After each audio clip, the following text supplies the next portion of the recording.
नमस्कार मंडळी, मी Konkan hearted girl आणि बरेच दिवस झाले आपण काही गप्पा मारल्या नव्हत्या आणि मलाही तसा वेळ मिळत नव्हता. पण आज वेळ मिळालाय तर म्हटलं मनसोक्त गप्पा मारूया आणि तुमच्या समोर काहीतरी मला मांडायचं होतं, काहीतरी तुम्हाला सांगायचं होतं जे खूप मला गरजेचं वाटत होतं. कारण मला एक जुनी अंकिता आठवत होती आणि मला असं वाटत होतं की माझ्यासारखं कोणी चुकायला नको. म्हणून म्हटलं की आपण छान गप्पा मारूया आणि त्याचसाठी आजचा हा व्हिडिओ.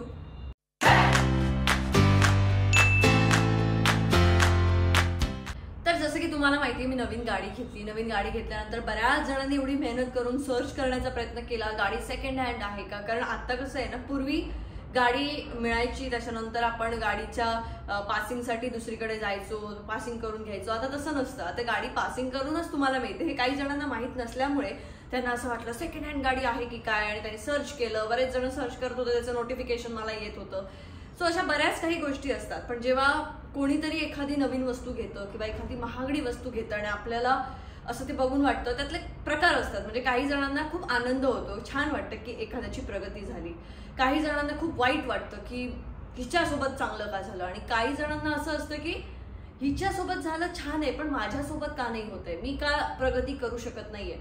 आणि हे जे लोक विचार करतात ना, तो सगळ्यात जास्त धोकादायक असतो, जो मला वाटतो. कारण माझ्या बाबतीतही असं व्हायचं. जेव्हा मी मुंबईत आले होते, खूप स्ट्रगल होता तेव्हा, आणि खूप काही कमी पगारात जेव्हा जॉब करत होतो तेव्हा असं वाटायचं ह्याच्यासोबत किती छान होत आहे, आपल्यासोबत होत नाहीये, मग आपण काय केलं पाहिजे. मग तेव्हा त्या व्यक्तीचं ऐकणं, आणि जसं मी सतत बोलत असते की मल्टिपल इन्कम सोर्स ठेवा, खूप मेहनत करा, काही ना काहीतरी काम करा, धडपड करा.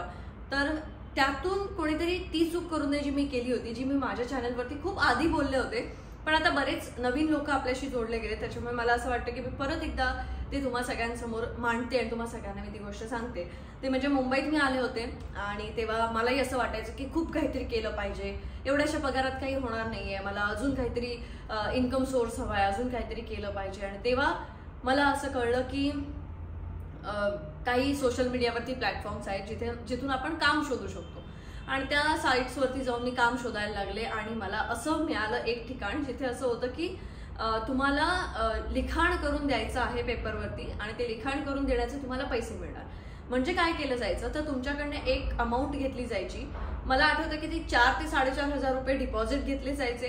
त्याच्यानंतर तुम्हाला एक बुक दिलं जायचं, ज्याच्यावरती एका पेजवरती मार्क करायचं आणि त्याच्यानंतर दुसऱ्या पेजवरती म्हणजे 50 पानांवरती ते मार्क करायचे की ही पानं तुम्हाला लिहून द्यायची आहेत. व्हाईट कलरचे A4 साईज तुम्हाला पेपर देण्यात यायचे, आणि ते पेपर दिल्यानंतर त्याच्यावरती कॅपिटल लेटर्समध्ये एकही खाडाखोड न करता एका लाईनमध्ये तुम्ही ते सगळं लिहायचं, जे की खूप कठीण काम आहे. कारण आपल्याला कॅपिटल आणि स्मॉलची सवय असते, आणि इथे सगळे कॅपिटलमध्ये एका रेषेत एका साईजमध्ये तुम्हाला लिहून तेवढी पानं द्यायची आहेत 7 दिवसाच्या आत. आणि ते लिखाण एवढं जास्त असायचं की एखादा माणूस जर लिहायला बसला तर त्याने बराच वेळ ते लिहत बसणं दिवसभर. म्हणजे दिवसातले तुम्हाला 8-9 तास तरी देणं कंपल्सरी होतं की ते लिहायचं आणि द्यायचंय तुम्हाला. तर मला वाटलं की सोपं आहे, आपण करू शकतो. आणि मी ते 4,500 रुपये भरले. कारण ते लिहून दिल्यानंतर जर त्याच्यात जर काही वर खाली अक्षर नसतील तर तुमचं जर ते अप्रूव्ह झालं तर तुम्हाला काहीतरी बऱ्यापैकी पैसे मिळणार, असं होतं. काहीतरी 40-50 हजार रुपये मिळतील वगैरे, असं काहीतरी होतं. तर मी ते करायला घेतलं काम आणि मी लिहिलं. दिवस नंतर पहिले 2-3 दिवस मजा आली मला की मी काहीतरी एक्स्ट्रा काम करते.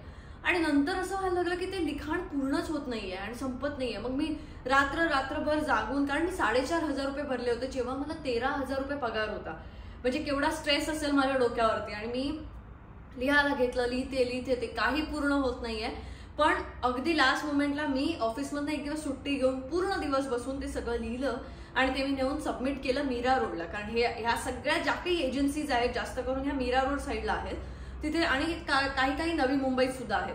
तर मी मीरा रोडला जाऊन ते पेपर सबमिट केले आणि त्यांनी सांगितलं की 2 दिवसात तुम्हाला रिझल्ट कळेल. 2 दिवसानंतर त्यांनी मला असं सांगितलं की हा तुमचा H बघा आणि हा तुमचा H बघा, हा थोडासा खाली आहे, हा थोडासा वर आहे, हा एवढ्या फरकामुळे तुमचं रिजेक्ट होतंय. काहीतरी ते 5 की 6 चुका अलाउड होत्या, पण ते डेफिनेटली 7वी चूक दाखवायचे आणि ते रिजेक्ट करायचे. त्यांनी ते रिजेक्ट केलं आणि त्यांनी सांगितलं की एकच चूक होती, अजून तर काहीच नव्हतं. म्हणजे तुमच्या बरोबर, म्हणजे जर 7 चुका अलाउड होत्या तर माझ्या बरोबर 8च चुका झाल्या होत्या. तुम्ही खूप मस्त काम केलं होतं, पण एका चुकीमुळे ना तुमचं जे प्राइज होतं ते हुकलं. मग मला असं वाटलं की यार मी करू शकते, आता एकदा तर चुकले, परत एकदा ट्राय करते. एकदा जर तुम्ही चुकलात तर ते 4,500 रुपये वगैरे जे काही तुम्ही भरताय, 2,500 4,500 वेगवेगळ्या एजन्सीचे वेगवेगळे आहेत, ते गेले. त्यानंतर मी परत एकदा पैसे भरले. असं करून मी जवळपास 5 ते 6 वेळा पैसे भरले आणि ते मला नंतर लक्षात आलं की हे काही होण्यासारखं नाहीये. आणि तोपर्यंत मी त्यांना व्यवस्थित पैसे देऊन झाले होते. आणि मी माझ्यासोबत माझ्या मैत्रिणींना वगैरे बऱ्याच जणींना सांगितलं होतं की हे असं असं करा, तुम्हाला पण पैसे मिळतील. कारण काही जणांना जॉब लागला नव्हता, त्यांनी पण पैसे भरले आणि ते करायला घेतलं की ह्यातून काहीतरी इन्कम स्टार्ट होईल आणि आपल्याला पैसे मिळतील म्हणून. त्यांचेही पैसे बुडले, माझेही पैसे बुडले. तर आता जे कोणी यंगस्टर्स आहेत, जे कोणी इंजिनियर नुकतेच झाले असतील, ग्रॅज्युएट झाले असतील, काही त्यांनी केलं असेल, त्यांना जॉब नसेल आणि ते असं बघत असतील की अरे यार अंकिताने गाडी घेतली किंवा काय घेतली, तर त्यांचे चुकण्याचे चान्सेस हे खूप जास्त असतात अशा ठिकाणी. कारण आपण जेन्युइनली काहीतरी एक इन्कम सोर्स शोधत असतो, पण तो आपल्याला असा मिळत नाही आणि मग आपण पैसे टाकतो त्याच्यात, हे म्हणजे मग काही होत नाही आणि मग आपल्याला असं वाटतं की यार आपल्याकडनं काहीच होणार नाही, आपली लायकीच नाहीये. कारण ती फिलिंग माझ्यामध्ये आली होती.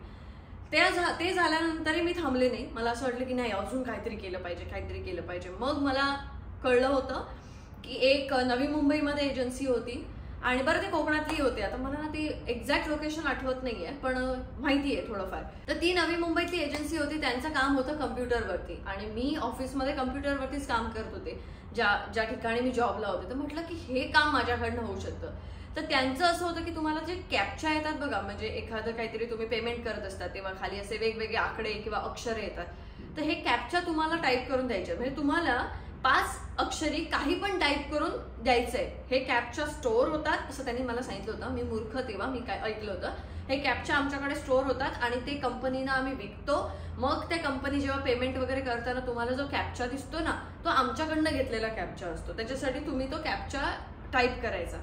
आता त्याचं कॅल्क्युलेशन मला आठवत नाही की कसं होतं, पण एवढं होतं की खूप पैसे मिळणार होते ते कॅप्चा टाईप केल्यानंतर. आणि ते त्यांचं असं म्हणणं होतं की तुम्ही घरात कोणालाही सांगू शकता, बहिणींना सांगू शकता कॅप्चा टाईप करत बस म्हणून दिवसभर. चल फ्रीज बसली असतं, बहीण कॅप्चा टाईप करेल. कोण असाच मित्र फ्री बसल्या, धर रे तू आता जरा टाईप करत बस काहीतरी 5 हे असं त्यांनी एक्सप्लेन केलं होतं मला. आणि मला वाटलं ठीक आहे, इझी आहे, मी माझ्या बहिणींना सांगेन, मी कोणाला तरी सांगेन की हे करा. मग त्यांनी एक्सप्लेन केलं की हाऊस वाईफसाठी हे किती योग्य आहे की ते घरात बसून असे कॅप्चास टाईप करू शकतात आणि आम्हाला देऊ शकतात. मग त्यातनं त्यांना किती इन्कम होऊ शकतं, ह्या सगळ्या गोष्टी झाल्या. आणि मग त्यांच्याकडे जास्त पैसे भरायचे होते, 6,000-6,500 वगैरे असं काहीतरी होतं, मला आठवत नाही. पण त्यांच्याकडे पण मी जास्त पैसे भरले. आणि त्यानंतर जेव्हा मी ते चालू केलं, पहिले आठवडाभर ते व्यवस्थित चालत होती ती साईट. आणि त्याच्यानंतर इंटरनेट डाऊन वगैरे असं काहीही नोटिफिकेशन त्याच्यावरती यायला लागलं आणि ती साईट चालायचीच नाही. जेव्हा मी त्यांना फोन केला, बरं ते बॉन्ड करून घेतात तुमच्याकडनं, सो तुम्ही काही बोलू पण शकत नाही त्यांना मी फोन करून विचारलं की नाही चालत आहे तुमची साईट. तर ते म्हणायचे की असं कसं, आमच्याकडे तर चालते मॅडम, तुमचं इंटरनेट डाऊन असेल त्याला आम्ही काही करू शकत नाही. पण ती साईटच डाऊन ते करून टाकायचे. जे URL किंवा जे काही ते मला द्यायचे ते पूर्ण डाऊन व्हायचं आणि त्याच्यावरती आम्ही काहीही करू शकत नसायचो. तर ह्या अशा सगळ्या गोष्टी माझ्यासोबत झाल्या आणि त्यातनं मी शिकले की कष्टाला पर्याय नाहीये. हे सगळे जे आहेत हे मूर्ख बनवण्याचे धंदे आहेत. आणि जशी माझ्यासारखी मी एकटी फसले असं मला वाटते, पण माझ्यासारखे समजा दिवसाला मुंबईसारख्या मोठ्या शहरांमध्ये 10 लोक जरी फसले तरी सुद्धा किती पैसे त्यांना मिळत आहेत. आणि महिन्याला आत्ता तर अशी अवस्था झाली आहे, कारण मी जेव्हा म्हणते की माझ्याकडे मला कामासाठी मुलं हवी आहेत किंवा कामासाठी मुलगी हवी आहे किंवा काय, तेव्हा बऱ्याच जणांना असं असतं की वर्क फ्रॉम होम आहे का. कारण आता कोविड नंतर सगळ्यांचं असं झालं की त्यांना घर बसल्याच काम हवंय आणि प्रत्येक वेळेला ते पॉसिबल नाहीये सगळ्या ह्याच्यात. कारण आतापर्यंत मी घर बसल्या काम नाही करते, मला पण बाहेर पडावं लागतंय, मला पण उन्हातान्हात काम करावं लागतंय. तर सगळ्यांनाच वर्क फ्रॉम होम मिळणं एवढं सोपं नाहीये. आणि त्या वर्क फ्रॉम होमच्या नादात आपण अशा ठिकाणी पैसे घालतो आणि फसतो. त्यात नंतर बाकीचे ऍप्स वगैरे, आता खूप प्रचंड ऍप्स आले जिथे आपण मूर्ख बनू शकतो, जिथे पैसे टाकून आपल्याला लॉस होऊ शकतो. आणि त्या कारणामुळे मला असं वाटलं की परत एकदा तुम्हा सगळ्यांना या गोष्टीची मला आठवण करून दिली पाहिजे की तुमच्यासोबत हे असं होऊ शकतं जर तुम्ही इन्कम सोर्स शोधण्याच्या ह्याच्यात जाल. आणि तुम्हाला जर इझी वाटलं तर कुठचाही इन्कम जनरेशनचा सोर्स हा कधीही इझी नसतो, तिथे खूप मेहनत घ्यावी लागते. आणि त्यामुळे मेहनत घ्यायला विसरू नका आणि मेहनत घेऊनच काहीतरी कमवा. आता हे सगळं मी सांगितलं, त्यामागचं कारणही तुम्हाला सांगितलं. पण आजकाल असं झालंय ना की आपल्या भावनांचा पण बाजार झालाय. म्हणजे एक माझ्यासोबत घडलेला अगदी गेल्या आठवड्यातला किस्साच, की गाडी मी बुक केली होती मला माहिती होती की मी गाडी बुक केली आहे, तुम्हाला सांगितली नव्हती, पण असं होतं की मी माझ्या आयुष्यातली खूप महागडी गाडी आतापर्यंतची मी बुक केली आहे आणि अगदी हेक्टर तर मी 22 लाखाला घेतली होती आणि आता ही 80 लाखापर्यंतची मी मजल मारली आहे. मी दादरमध्ये एका ठिकाणाहून जात होते आणि दादरमध्ये काका होते जे चालता चालता असं सगळ्यांना हात लावून सांगत होते की मी अपंग आहे, माझ्याकडनं काहीतरी घ्या. आणि ते मी चालता चालता त्यांनी असं मलाही असं सांगितलं अपंग आहे, माझ्याकडनं काहीतरी घ्या वगैरे असं, आणि मी पुढे निघून गेले. आणि मला असं झालं की यार एवढी महागडी गाडी तू बुक केली आहेस. माझ्या मनात असं होतं की तू महागडी गाडी बुक केली आहेस, तू सगळं केलंस, जास्त हवेत उडू नकोस, मदत वगैरे काहीतरी करूच शकतेस तू वगैरे असं मला वाटलं. आणि मला फील झालं की यार काय माहित कोणत्याही रूपात स्वामी येऊ शकतात, कोणत्याही रूपात देव येऊ शकतो आणि ते तुला टेस्ट करू शकतात. मागे जा. मी मागे गेले आणि त्या माणसांना त्यांना विचारलं. मी काही त्याचा व्हिडिओ वगैरे केला नाही. मी खूप कमी वेळा मदतीचे जे काही मी करते त्याचे व्हिडिओ करते. ते का करते ते मी नंतर सांगते, पण आधी पहिला हा किस्सा तुम्हाला सांगते. मी गेले त्या काकांकडे, त्यांना मी म्हटलं काय आहे तुमच्याकडे. त्यांनी मला दाखवलं की त्यांच्याकडे लाडू होते, तिळाचे लाडू होते, चिक्की होती, या सगळ्या गोष्टी होत्या. ते म्हणाले 10 रुपयाला आहे. तर मग मी विचार केला की मी घेते. मग 10 रुपयाचंच काय घ्यायचं म्हणून मी म्हटलं 3-4 पाकिटं मला द्या असं. आणि मी ती 3-4 पाकिटं त्यांच्याकडनं घेताना ते असं म्हणाले की एवढीच आहेत पिशवीत तर सगळीच घ्या ना. तर ती 7 पाकिटं होती. तर मी म्हटलं द्या, म्हणजे 70 रुपये झाले. आणि मी त्यांना 100ची नोट दिली. 100ची नोट दिलं. ते मला म्हणाले की माझ्याकडे सुट्टे नाही आहेत अगं, तुझ्याकडे सुट्टे आहेत का. तर मी म्हटलं राहू दे काका, ठेवा तुम्हाला. आणि मी ती 7 पाकिटं घेऊन निघून गेले तिथून. आणि निघून गेल्यानंतर माझ्या असं लक्षात आलं की माझ्या बहिणी मला असं म्हणाले की ताई मी असं ना व्हिडिओ बघितला होता यांचा आणि त्याच्या खाली ना खूप खराब कमेंट्स होत्या की हे काका ना असं असं वागतात वगैरे असं त्या मला म्हणाल्या. आणि सहज माझं परत एकदा त्या रस्त्यावरनं जाणं झालं आणि जाताना मी बघितलं की ते काका सेम ट्रिक वापरतात सगळ्यांवरती. एक पहिलं गोष्ट, मी अपंग आहे, माझ्याकडनं घ्या.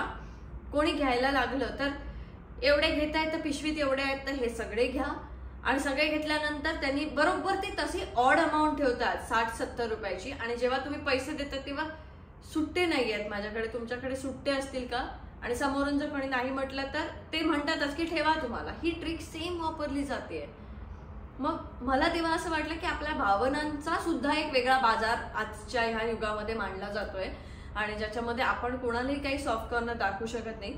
मला वाटलं नाही की मी त्या काकांबद्दल सोशल मीडियावरती सांगावं, कारण माझ्या बाबतीत बऱ्याच वेळेला अशी फसवणूक झालेली आहे आणि ते जे काही करतायत ते त्यांच्या कर्माने करतायत. म्हणजे काही वेळेला आपली परिस्थिती न सुधारण्यामागे आपण स्वतः जबाबदार असतो. कारण कितीही काही म्हटलं तरी एक लक्षात ठेवा की तो बघता.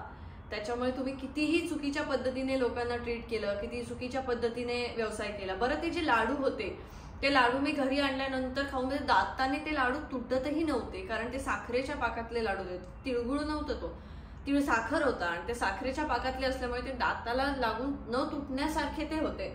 म्हणजे आपण जर एखादं प्रोडक्ट विकतोय तर ते प्रोडक्ट क्वालिटी प्रोडक्टच विकलं पाहिजे अशा भावनेने, किंवा मी जे काही विकेन ते दुसऱ्याच्या घरी गेल्यानंतर ती व्यक्ती आनंदी झाली पाहिजे.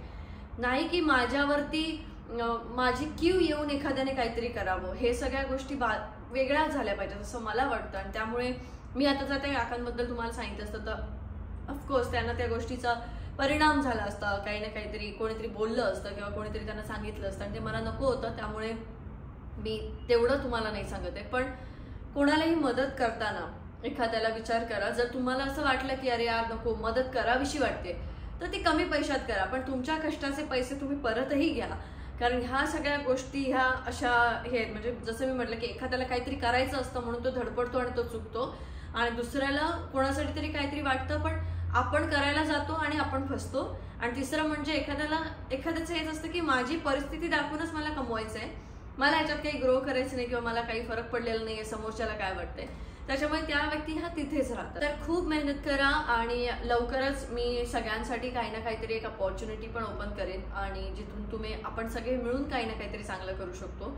आणि ते मी तेव्हाच सांगेन. So stay tune. माझे ब्लॉग्स तुम्ही नेहमी बघता तसे बघतच राहा. आणि मी तुम्हा सगळ्यांसाठी म्हणजे ज्यांना कामाची गरज आहे किंवा जे काही आहे आपण काही ना काहीतरी असं करू की ज्याने कोणाला ना कोणाला तरी. कारण कधी कधी कसं असतं ना की आपण अचानक श्रीमंत होण्याची स्वप्न बघतो की मला एका दिवसात श्रीमंत व्हायचंय किंवा मला एका वर्षात श्रीमंत व्हायचंय. त्याचं ते लॉंग लास्टिंग नसतं. तुम्ही स्टेप बाय स्टेप जेव्हा हे करता ना तेव्हाच त्या गोष्टी ग्रो होतात. आपण म्हणतो की गुजराती मारवाडी हे बिझनेसमध्ये चांगले आहेत, त्याला कारण आहे. आणि मराठी लोक काही वेळेला जे मागे राहतात, आता बऱ्यापैकी मराठी लोक बिझनेसमध्ये पुढे आहेत, पण काही वेळेला जे मागे राहतात ना, त्याच्या मागे सुद्धा बरीच कारण आहेत. तुम्ही स्टेप बाय स्टेप पैसे कमवायचा विचार करा, एका झटक्यात नाही. म्हणजे एखाद्या मुलाने एखादा प्रोडक्ट 100 रुपयाचं 200 रुपयाला विकलं आणि त्याला 100 रुपयाचा फायदा झाला, तर तो खुश आहे की आज मला 100 रुपयाचा फायदा झाला.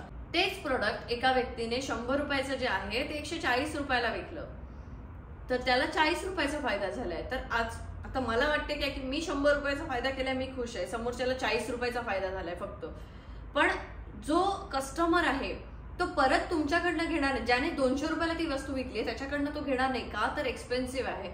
तो परत त्या 140 वाल्याकडनं घेणार. म्हणजे दुसऱ्या महिन्यातही त्याने त्याच्याकडनं घेतलं, त्याला 40 रुपये परत मिळाले. असं करून तो कंटिन्यू जर त्या 140 रुपयेवाल्या माणसासोबत जोडला गेला, तर महिन्याला 40 रुपये म्हटल्यानंतर 12 चोक 48 म्हणजे 480 रुपये वर्षभरच. मी एक रेशो सांगते, 480 रुपये त्याला मिळत आहेत आणि तुम्हाला फक्त एका महिन्यात 100 रुपये मिळाले म्हणून तुम्ही खुश होताय. हा फरक आहे गुजरात्यांमध्ये आणि मराठी उद्योजकांमध्ये. कारण आपण इन्स्टंट पैसे कमवायला जातो आणि आपण खुश होतो की या महिन्यात मी एवढा सेल केलाय. आपण ते कस्टमर रिलेशन जपायला जात नाही, की आपल्याला असं नको असतं की हा माणूस, समोरचा माणूस कायमस्वरूपी माझ्याशी कसा जोडला जाईल, या गोष्टीचा आपण विचार करत नाही आणि त्यामुळे आपण कुठेतरी मागे पडतो असं मला वाटतं. आपण या गोष्टीवरती बरेच सिरीज चालू करणार आहोत, बऱ्याच गोष्टी बोलणार आहोत. पण या निमित्ताने मला हे तुम्हाला सगळ्यांसोबत शेअर करावं असं वाटलं. आणि सगळ्यात महत्त्वाचं म्हणजे आता मी चालले कोकणात, तर तुम्हाला सगळ्यांना आता तिकडचे ब्लॉग्स बघायला मिळतील, म्हणजे तुम्हाला नेहमी बघायचे असतात. पण सध्या मी कामानिमित्त जाऊ शकत नाहीये कारण लग्नाची गडबड चालू आहे. पण आता मी चालले, सो आता तिकडचे ब्लॉग्स बघू. आता आपण डायरेक्ट भेटूया देवबाग मध्ये. Till then bye bye, take care, see you in next blog.